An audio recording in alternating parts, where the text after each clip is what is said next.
do some introductions before I start my remarks today. Mark Hindling from my office, and he's from the Special Investigations Division. Jim Gonzalez from my office, who heads Special Operations. Carmen DelFranco, who works in Public Integrity, and I'll have this gentleman introduce himself. I'm First Lieutenant Mike Shaw. I'm the Public Information Officer for the State Police. Okay. I would like to begin my remarks today by reviewing with you again our office policy in cases involving alleged police misconduct, whether it be a shooting or an in-custody death, an assault that is not fatal, or any other potential crime where a law enforcement official is alleged to be involved. These cases are almost always handled by our Public Integrity Unit, who handles these cases involving allegations against public and elected figures and matters of public corruption. The unit has 2.5 assistant prosecutors, but it should be really staffed with 8 assistant prosecutors. There is a protocol that we're always going to follow in these cases.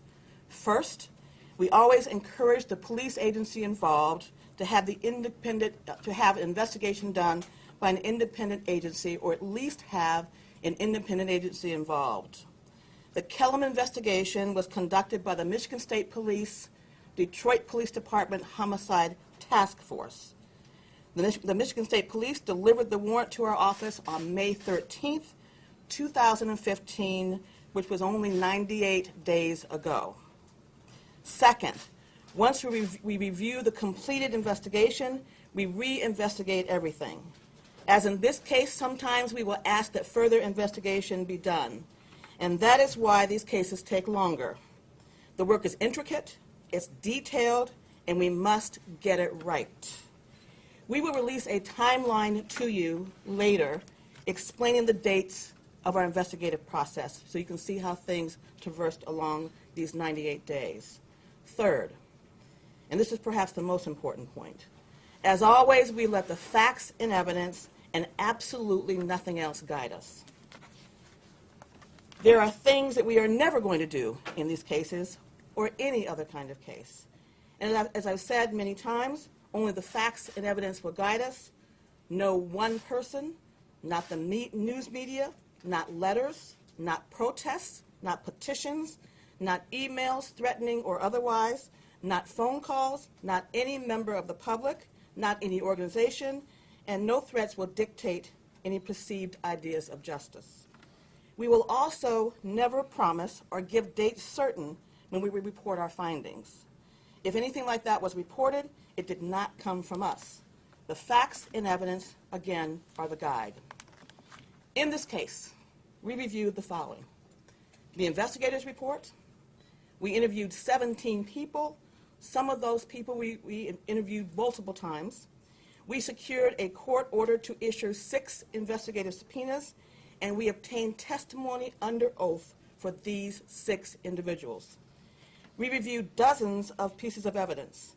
We asked the Michigan State Police to perform 6 analyses in their labs: for bullet trajectory, for blood spatter patterns, for paint analysis, for fingerprints, for trace evidence fibers, for serology, which includes DNA, and blood analysis.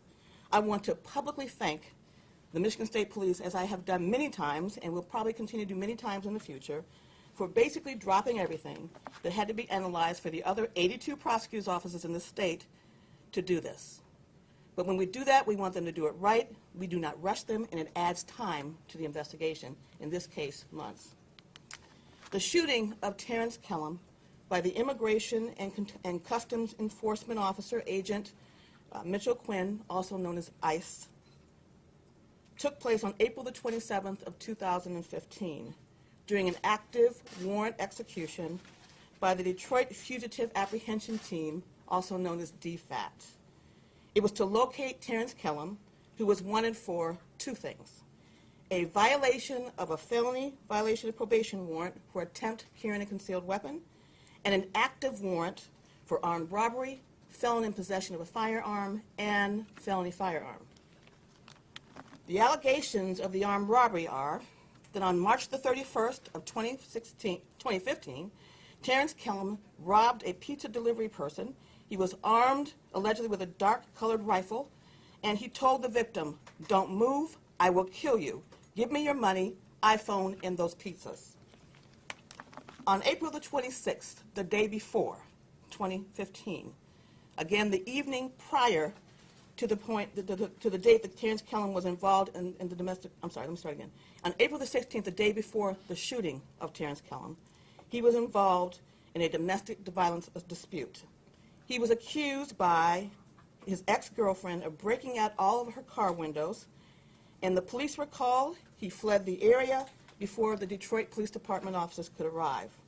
The next morning, and this is on the date of the shooting, on the 27th, the DFAT team came to that location, the same location, looking for Terrence Kellom. They came the next day looking for him. The team was directed to Kevin Kellom's, that's Terrence's father, house, where they were told the type of car that Terrence Kellom was driving and the type of car that he had. And they were directed to his house. The DFAT officers then went to Kevin Kellom's house. They set up surveillance there. They saw this car, which had been identified previously. They identified Terrence Kellom going into the house with his father, Kevin Kellom. They were directed to this house, saw this car, and saw Terrence Kellom going into the house.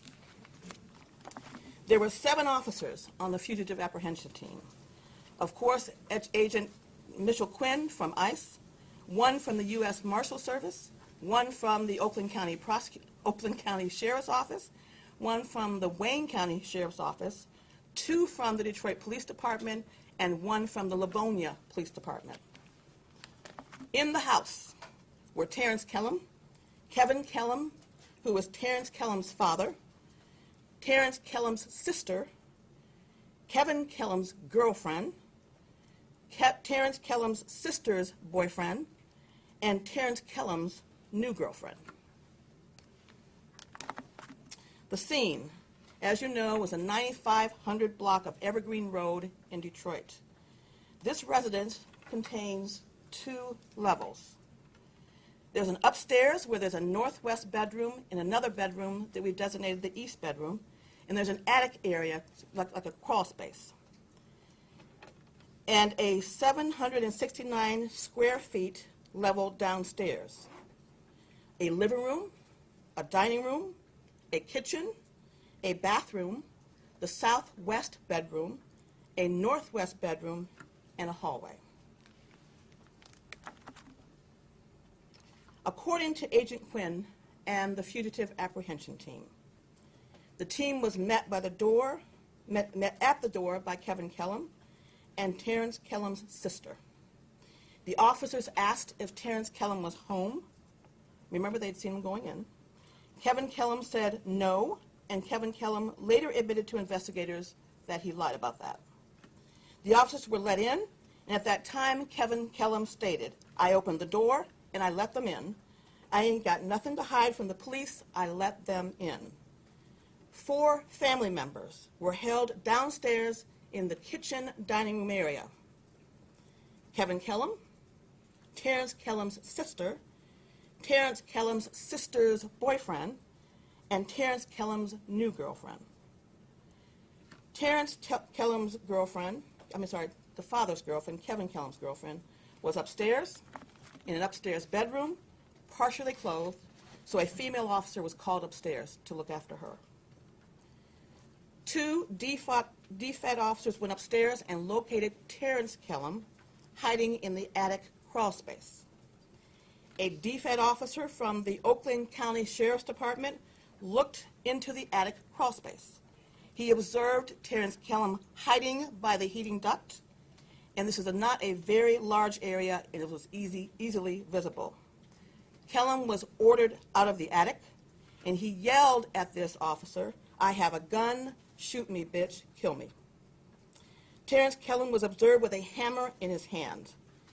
He disconnected the heating duct and began to hit the floor of the attic with the hammer.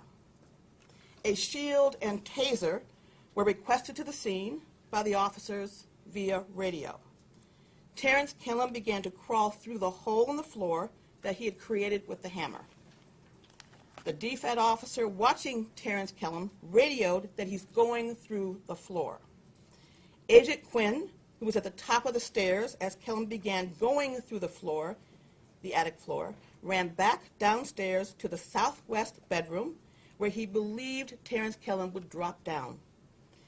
There was a thick blanket covering the doorway of the southwest bedroom, so Quinn proceeded cautiously. He being Quinn, overhears Terrence Kellom indeed dropping to the floor inside of that southwest bedroom.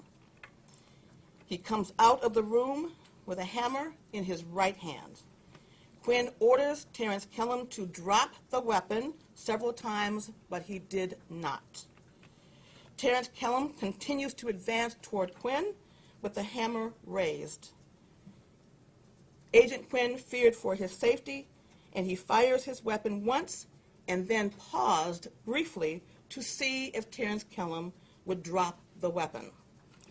Terrence Kellom continues to advance at Quinn with the hammer raised, and Agent Quinn fired several rounds while backing up, and he fell backwards to the floor. Terrence Kellom fell forward into the hallway with the hammer still in the hammer still in his hand. Other officers were present that corroborate this. A male and female Detroit police officer witnessed the weapon in Kellom's hand. In addition, the male Detroit policeman officer also indicated that he feared for his safety due to Kellom's raising of the hammer and advancing toward Quinn, and he drew his own weapon, but he did not fire any rounds. The Kellom accounts. Kevin Kellom, Terrence's father, gives numerous conflicting statements and makes several media statements as well. On the day of the shooting, he lies to the police and tells them that his son was not present in the home. He never denies during this process lying to the police about this. He tells the fugitive apprehension team that they can come in, that he has nothing to hide, although he later denies this and says the police ripped the door open, but there's no evidence of any forced entry. Initially, he says that the police took him into the kitchen dining room area.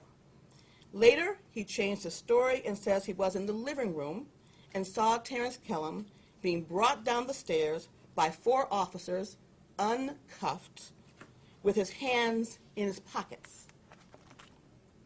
Once Terrence Kellom was downstairs, Kevin Kellom says that his son raised his hands over his head and then is shot twice by Agent Quinn, who was in front of him, in front of Terrence Kellom. Kevin Kellom indicates that Terrence Kellom had 2 officers that were standing behind him when he was brought down these stairs and when Quinn is firing. This story places the 2 officers directly in the line of fire. This would violate police protocol and common sense.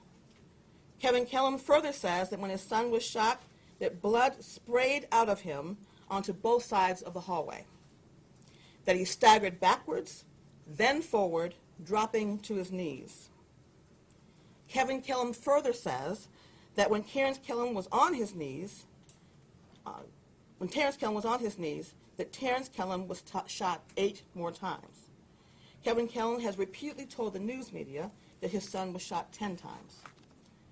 Kevin Kellom has also told the media that his son was shot while he was in a prone position on the floor, that Terrence Kellom never had a weapon in his hands, that his hands were open before the first 2 shots and then clenched into fists after that. Kevin Kellom told the news media on May the 1st, 2015, that this whole event was recorded on his home video system. It was not. Other accounts. Kevin Kellom says that after his son was shot, 2 people were moved out onto the porch of the house and that the officers kicked his son's body to the side in doing so. These people were 1 woman and 1 man and that were in the house, as described earlier, who Kevin Kellom claims stepped over Terrence Kellom's body. Both of those persons deny Kevin Kellom's claim. So that would be Kevin Kellom's girlfriend is one of these persons, and the other person, I believe, was Terrence's sister's boyfriend. Both of these people, both Kevin Kellom's girlfriend and Terrence's sister's boyfriend, deny that this happened. Kevin Kellom's girlfriend says that she was not brought downstairs at all until Terrence Kellom was removed by the medics. Terrence Kellom's sister's boyfriend indicates that he was in the dining room when the shooting occurred, and he did not see any of this. Other members of the Kellom family indicate that Terrence Kellom was shot twice in the chest and then fell to the ground where he was handcuffed. While laying cuffed on the ground, some family members report that Terrence Kellom was shot an additional 6 or 7 times. Our investigation focused on the following factors to resolve the diametrically opposed versions of law enforcement and the Kelloms. In coming to a conclusion, we looked at the following factors. The physical evidence. 1, the hole in the upstairs attic crawl space. The hole was fresh. It was in the southwest bedroom, as I indicated. The ductwork was freshly disturbed.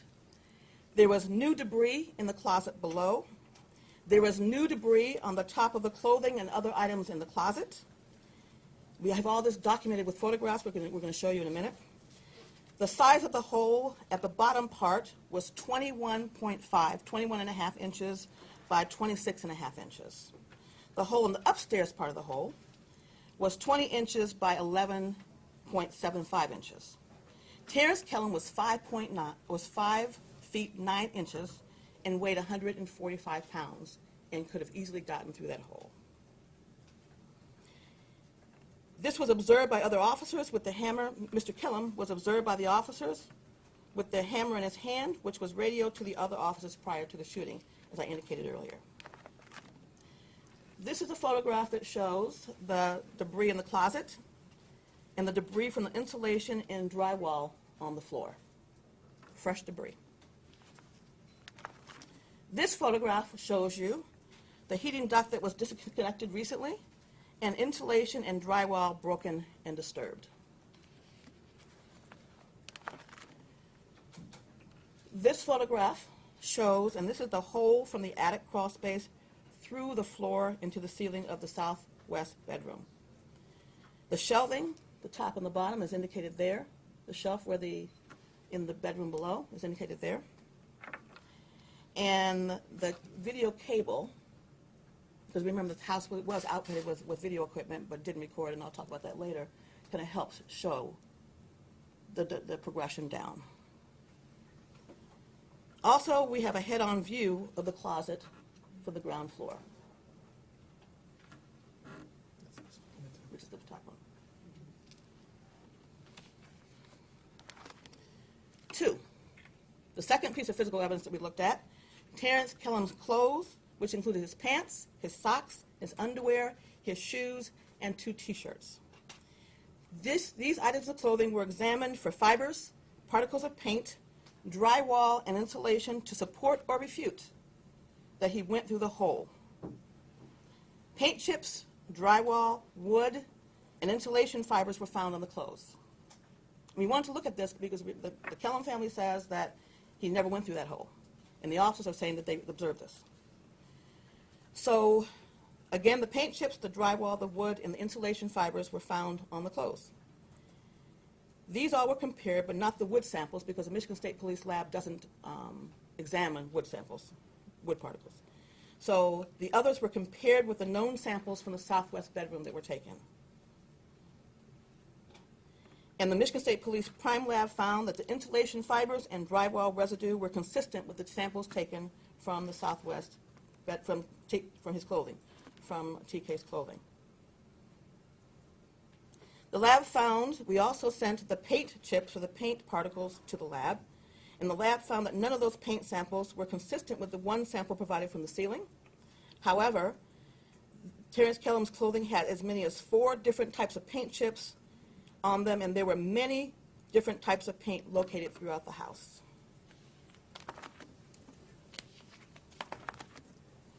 Here we are showing you the insulation fibers found on Terrence Kellom's jeans by the laboratory.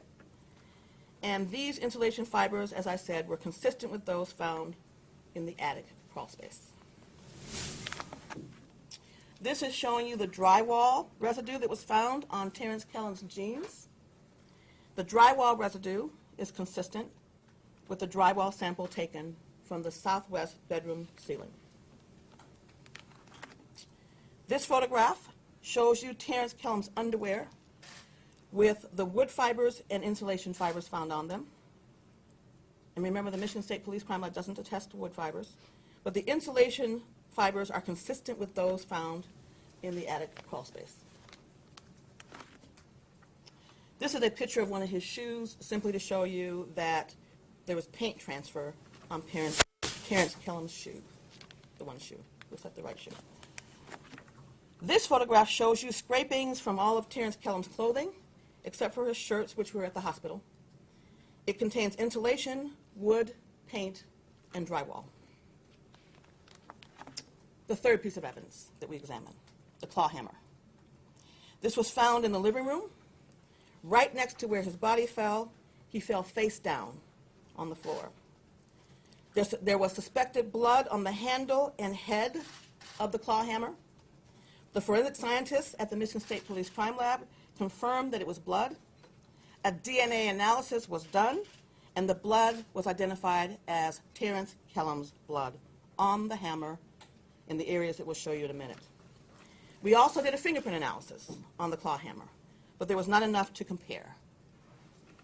So this photograph shows you the 3 areas on the hammer where blood was taken and later identified by DNA samples as Terrence Kellom's blood. The fourth piece of physical evidence that we looked at, 7 spent .40 caliber shell casings. 4 were found in the north half of the living room. 1 was found in the hallway at the base of the stairs. 1 was found along the north wall of the bathroom. And 1 was at the top shelf closet at the northeast corner of the hallway. Now, this is a very, very small house. I think it's less than 769 square feet on the main level where this occurred. This is an overview of the hallway on the left photograph. And on the right side is a closer view of the hallway, of the whole elongated hallway. The fifth pieces of evidence that we looked at. 7 fired jacketed .40 caliber bullets. 1 found in the southwest bedroom, 1 found in the northwest bedroom, 1 found in the hallway at the base of the steps, 1 lodged in the door jamb of the stairwell after the molding around the door frame was removed. And later I'll talk about the other 3, because there were 7. The other 3 were taken out of the body by the medical examiner, and I'll talk about those later. So we have 7 shell casings that recovered and 7 jacketed fired bullets that recovered. We also examined photographs, some of which you have seen. Those were the sixth category of evidence that we looked at. The 7th category of evidence that we looked at was the autopsy report. The autopsy report shows, or the medical examiner writes, 7 gunshot entry wounds, 1 exit wound, 1 wound where the bullet almost exited the body but was still contained just below the surface of the skin.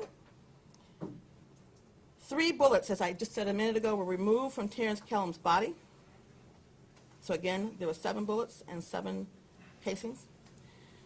And before I go further, let me just state that the labeling of these wounds by the medical examiner is to identify the wounds and is not reflective of the sequential order of the shots. They label them by number, but that doesn't mean that they happened in that order. Terrence Kellom was shot 4 times.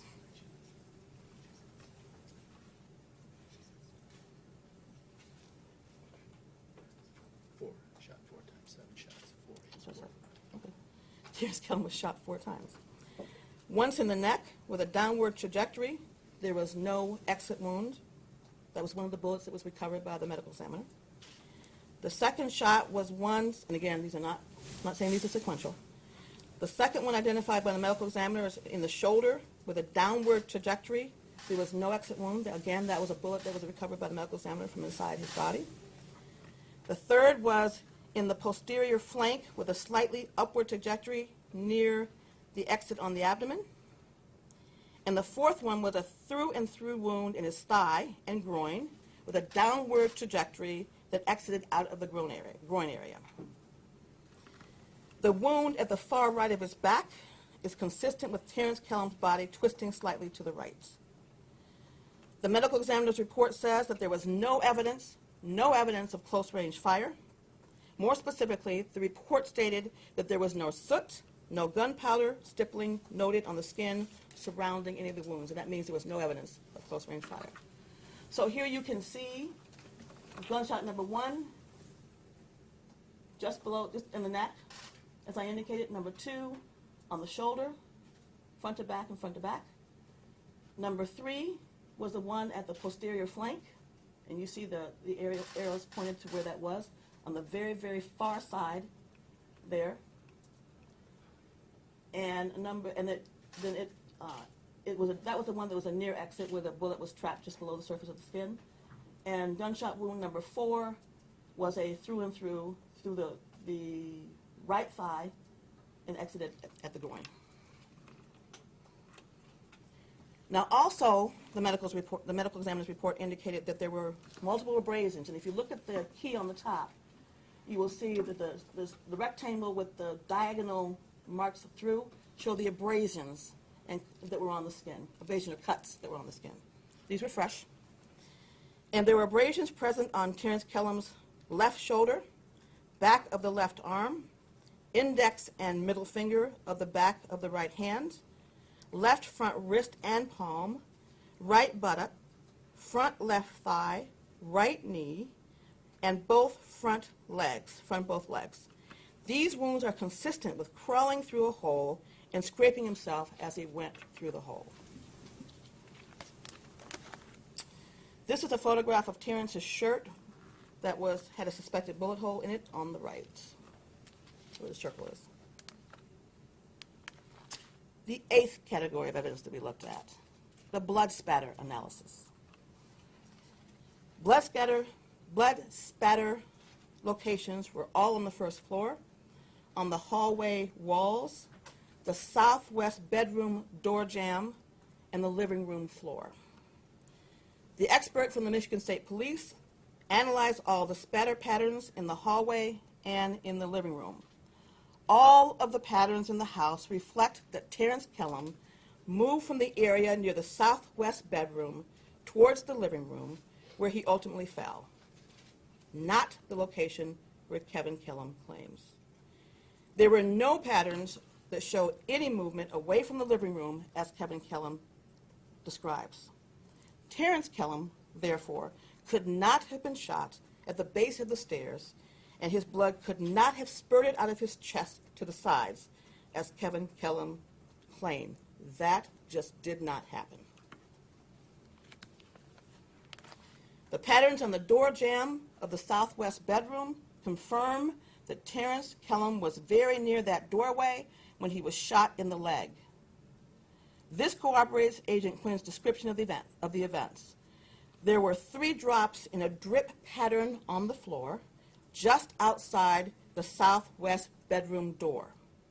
This shows that Terrence Kellom was standing directly above this location because it's a drip pattern without directionality. The blood spatter patterns confirm that Terrence Kellom continued to advance toward the living room despite being shot already. This is a photograph of the overview of the south wall of the hallway. This is the area that showed the point of view of our illustrations that we're showing you, the area of the house. Go back to that one just for a minute. It showed the point of view that we're talking about the area.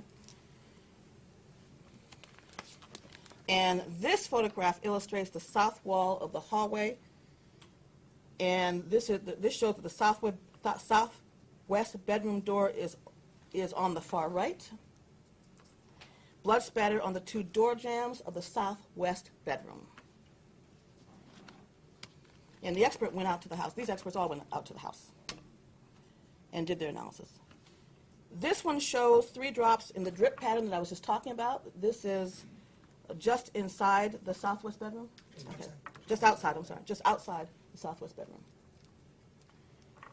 And this shows that he was standing directly above this location because, as I said, it's a drip pattern without directionality. This shows the area where he was, where that pattern was, where he had to be standing.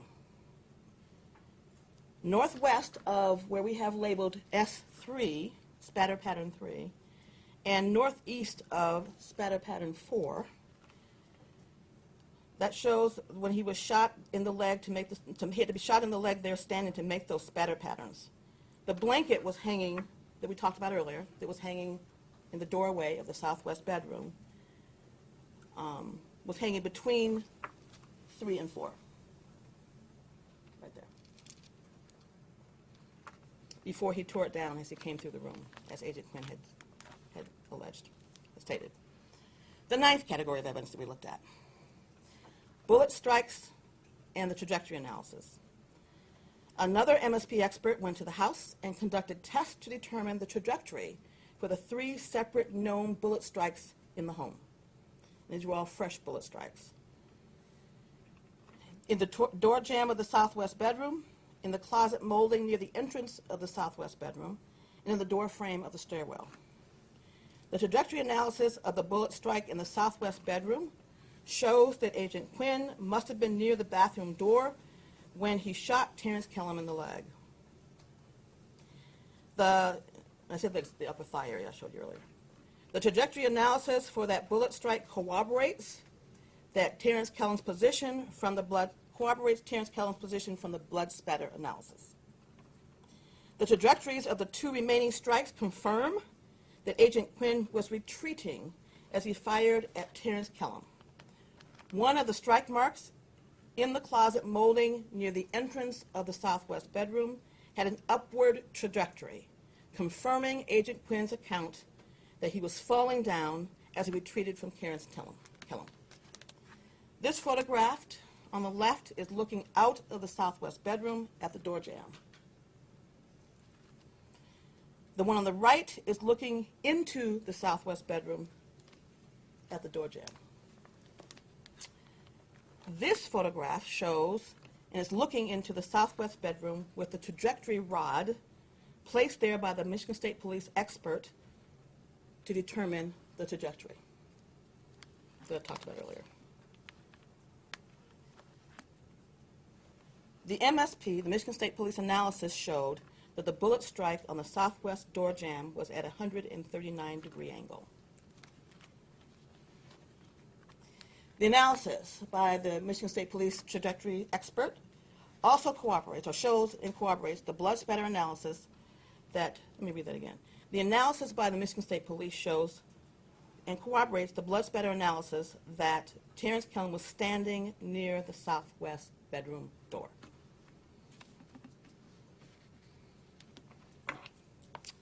The 10th category of evidence we looked at, and I mentioned this earlier, the DNA analysis that we did on the claw hammer, not we did, that the Michigan State Police did, that shows that the blood on the claw hammer was indeed Terrence Kellom's in those 3 areas we looked at earlier.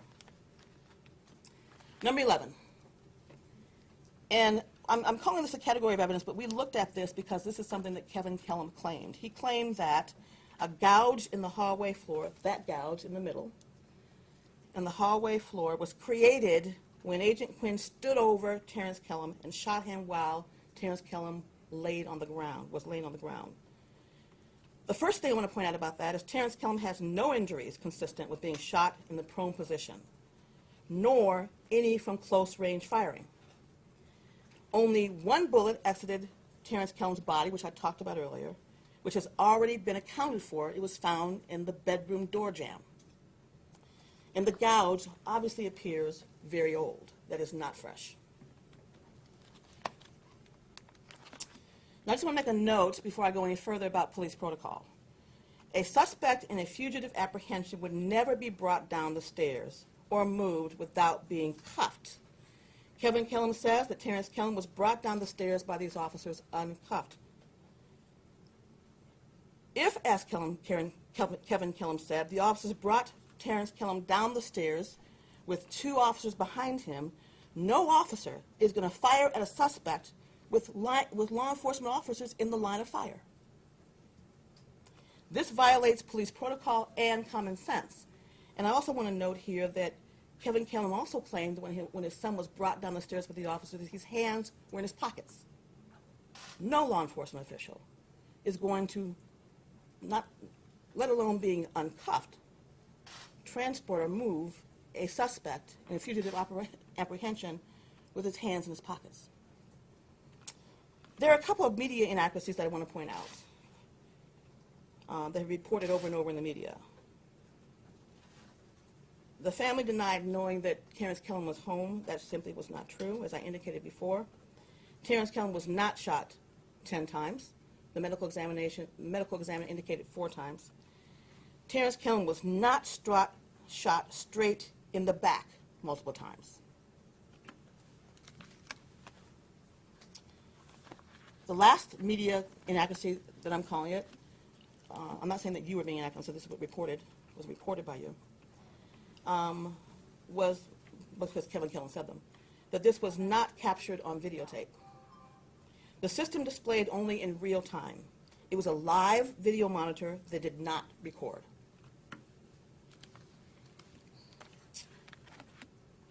There are severe problems in this country with African American men being beaten, killed, maimed, and otherwise assaulted by the police, usually during a traffic stop. This is an ugly fact for black, usually young, and even men, and even some women in America. We cannot hide from this truth as a country. I will never hide from that truth. I didn't do it when I was an assistant prosecutor, and I won't do it now as the elected prosecutor. I was not afraid to charge police officers then, if the facts and evidence dictated, and I'm not afraid to do it now. In fact, from January 14th to date, we have charged 17 police officers with crimes. In fact, just 2 days ago, Officer Elijah Lately was indicted for lying to a peace officer during a murder investigation. This case is a case where a young man was a subject of a domestic violence police run the day before his contact with Agent Quinn. He violated his probation on a gun charge. He was also wanted for an extremely violent felony on 2 more gun charges. The Detroit Fugitive Apprehension Team did their due diligence and located him at his father's home on Evergreen. And you heard from me the rest of the credible, provable, supportable facts. That's what this case is about. Yes, Black lives matter. Of course they matter. But you know what else matters? Credible facts matter. Supportable evidence matters. Provable evidence matters. Doing justice matters. And the truth matters. Thus, I have concluded that the totality of the evidence supports Agent Quinn's version of the events, and that Terrence Kellom's fatal shooting was justified by the law of self-defense and the defense of others. And as a result, no charges will be authorized against Agent Quinn in this case. I'll take some questions if you have any. Can you clarify, Prosecutor Worthy, there were 4 shots. He was shot 4 times? 4 times. But there were 7? I thought you said there were 7 entry points? No, there were 7 shots fired. Okay. He was shot 4 times. He was hit 4 times. And Agent Quinn's first name, I'm sorry, I didn't catch it. Mitchell. Mitchell. So how many officers actually saw shooting other than Quinn? 2. And the other officer is? The other officers were downstairs, either downstairs securing the family members that were downstairs. But who was the other witness besides Quinn? They were both Detroit police officers. So there were three, Quinn and two others. Two others, yes. You mentioned that you wouldn't be deterred by threats. I think you threatening emails. Have there been threats? Yes. Not threats, threatening emails, Threatening emails? not threats. Directly to you? To your office. To my office. Were any law enforcement officers wearing body cameras? No. Did any of the Kellom family members, other than Kevin, allege that they saw him go down the stairs? There were varying events. There were two others.